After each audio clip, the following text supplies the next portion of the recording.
اعوذ باللہ من الشیطان الرجیم، بسم اللہ الرحمن الرحیم۔ ناظرین گرامی السلام علیکم۔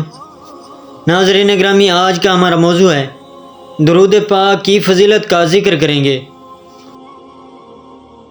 محترم ناظرین گرامی، فاضل بستامی ذخیرۃ العباد میں بعض کتب سے روایت نقل کرتے ہیں، شب معراج جب آپ صلی اللہ علیہ وسلم معراج پر تشریف لے گئے، آسمان چہارم میں ایک فرشتہ آن حضرت صلی اللہ علیہ وسلم کی خدمت میں حاضر ہوا اور عرض کیا، یا رسول اللہ صلی اللہ علیہ وسلم، میں نے 20,000 سال کے عرصے میں 2 رکعت نماز ادا کیا ہے، 5,000 سال قیام میں، 5,000 سال رکوع میں، 5,000 سال سجدے میں اور 5,000 سال تہجد میں۔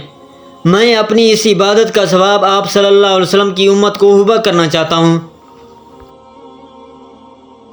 محترم ناظرین گرامی، آپ صلی اللہ علیہ وسلم نے فرمایا، تیری عبادت کا ثواب یقیناً بہت زیادہ ہے۔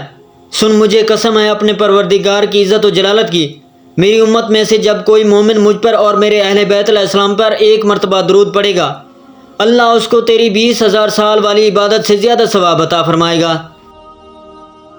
محترم ناظرین گرامی، ضبطات التصنیف میں روایت بیان کی گئی ہے، خداوند تعالیٰ نے جنت فردوس میں ایک پرندے کو خلق کیا ہے۔ وہ پرندہ وہاں ایک درخت کی شاخ پر بیٹھا ہے، اس درخت کے نیچے ایک حوض ہے۔ جب کوئی مومن محمد صلی اللہ علیہ وسلم آل محمد صلی اللہ علیہ وسلم پر درود بھیجتا ہے، وہ پرندہ درخت کی شاخ سے پرواز کر کے اس حوض میں غوطہ لگاتا ہے، پھر وہ حوض سے نکل کر پروں کو پھڑپھڑاتا ہے۔